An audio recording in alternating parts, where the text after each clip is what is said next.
अपने पसंदीदा शो के फुल एपिसोड देखने के लिए अभी डाउनलोड करें दंगल प्ले ऐप।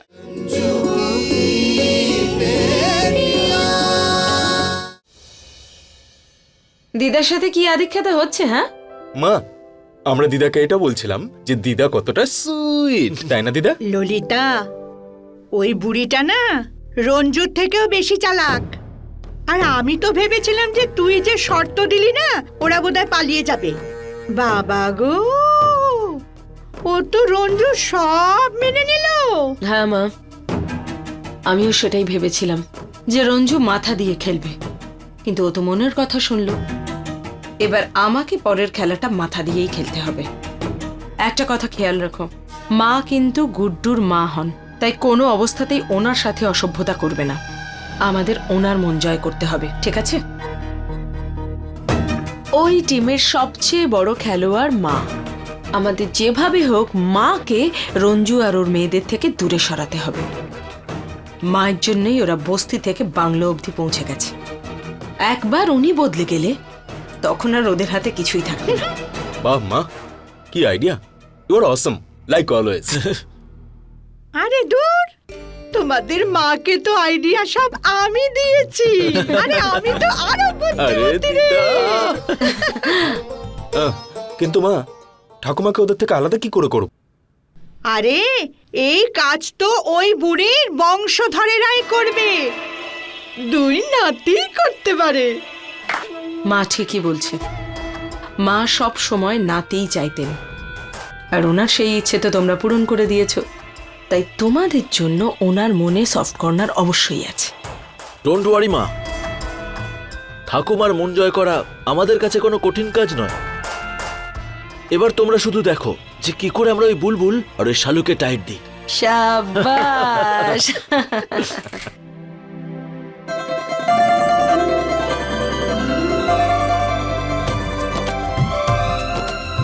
দিদি, এই বাগানটা কি সুন্দর না? হ্যাঁ, কিন্তু আমাদের নয়। বুলবুলি, ফের তুমি ভুল কথা বলছো। ওই গার্ডেনও আমাদের আর এই বাড়িও আমাদের। কিন্তু মা, কিন্তু কিন্তু কোনো কিছু নয়। বৌমা, সব কিছু ভুলে যাও। আচ্ছা, তাহলে এই ঘরটা দিয়েছে, এই ঘরটা অন্য কারোর হওয়া উচিত। এত ছোট ঘর। দাঁড়াও, আমি গুড্ডুর সাথে কথা বলছি। মা দরকার নেই, আর কাউকে কিছু বলতে হবে না। আমরা এখানে একটা উদ্দেশ্যে এসেছি। আমরা এই বাড়িতে, এই ঘরের মধ্যে এমন ভাবে থাকবো যেন আমরা ভাড়াটে, আর এখান থেকেই আমাদের জীবনটাকে নতুন করে শুরু করব। না আমরা কারোর জীবনে নাক গলাতে যাব, আর না আমরা কাউকে কোনো কথা বলবো। মা, আমরা আমাদের জীবনেও অন্য কেউ এসে নাক গলাবে সেটাকে মেনে নেব না। কিন্তু মা, তুমি ওনার শর্ত কেন মানলে? তুমি জানো তো, ওরা জেনে শুনে আমাদের জন্য আরো সমস্যা সৃষ্টি করবে, যাতে আমরা এই বাড়ি ছেড়ে চলে যাই। আমি জানি রে মুস্কান, কিন্তু হয়তো এই ষড়যন্ত্রে তোদের বাবা যুক্ত ছিল না। মা, তোমার মনে হচ্ছে না তুমি গুড্ডু মিশ্রর উপর একটু বেশি ভরসা করছো? শোন মা, বিশ্বাস একবার ভেঙে গেলে আর জোড়া লাগে না। তুই নিজেই ভেবে দেখ না, এই শর্তটা আমাদেরকে কে দিয়েছে?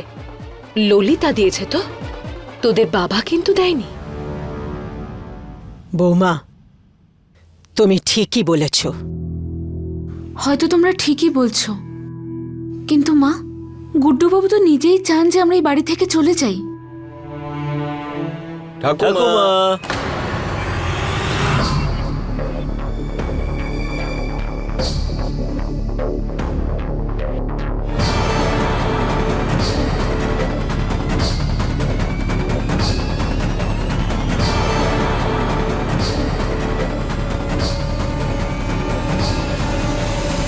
ঠাকুমা, তুমি এই রুমে কি করছো? তোমার জন্য স্পেশাল রুম রেডি করেছি। আমার জন্য স্পেশাল ঘর কেন? কারণ ঠাকুমা, তুমি ভীষণই স্পেশাল, ভীষণ মিষ্টি। আর এই বাড়ির সব থেকে সিনিয়র মেম্বারও। তুমি চলো আমাদের সাথে। ঠাকুমা, তোমার জিনিসপত্রগুলো আমি নিয়ে যাচ্ছি। এর মধ্যে তোমার ব্যাগ কোনটা? ওই যে লাল রঙের।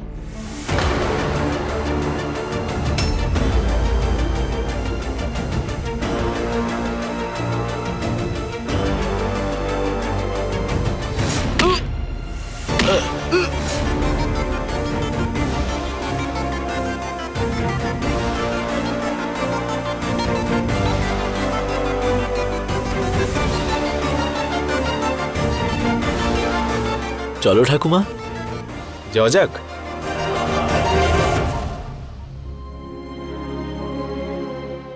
যুগ যুগ জিও আমার সোনা, একদম গুড্ডুর মতো ছবি, ওই রকম চোখ, ওই রকমই শিক্ষা। চলো ঠাকুমা, যাওয়া যাক। মা, ঠাম্মা আমাদের ছেড়ে চলে যাচ্ছে।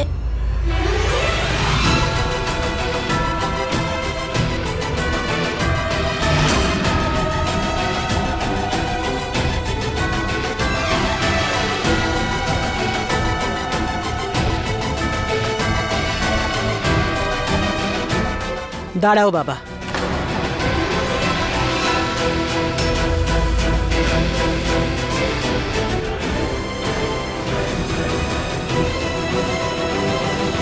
কি ব্যাপার ঠাকুমা? বাবা, তোমাদের ভালোবাসা আর শিক্ষা দেখে আমার মন ভরে গেছে, কিন্তু আমি একটা কথা বুঝতে পারছি না যে এই তোমাদের ভালোবাসা ওই সময় কোথায় ছিল যখন খবরের কাগজে টাকা দিয়ে আমাদের সবার বদনাম করিয়েছিলে? ওই সময় তোমাদের মনে ঠাকুমার জন্য এতটুকু সম্মান লাগেনি?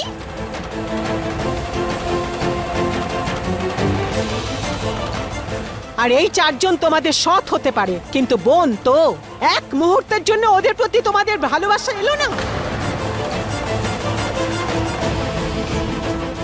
কিন্তু যা কিছু হয়েছে এই সবের জন্য তোমাদের কোনো দোষ নেই।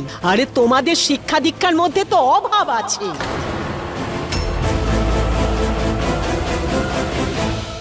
কিন্তু ঠাকুমা, যা কিছু হয়েছে তা...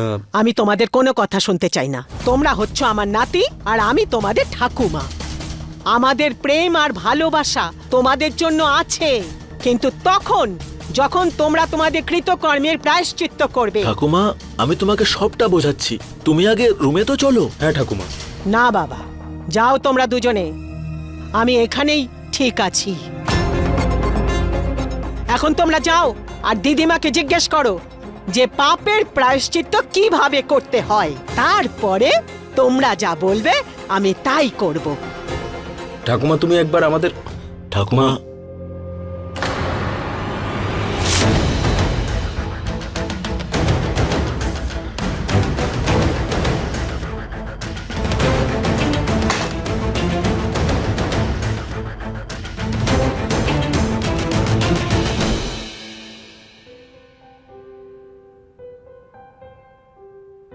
মা,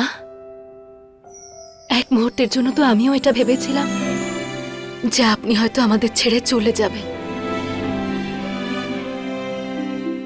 আমাদের প্রিয় ঠাকুমা। এই ছাড় আমাকে, ভালোবাসা দেখাতে এসছে। আমার এসব পছন্দ হয় না। হ্যাঁ, আরে দেখো দেখো সবাই কিরকম হাসছে। আরে আর জিনিসপত্র এখনো ব্যাগের মধ্যে রয়েছে, চল খোল আর বার কর।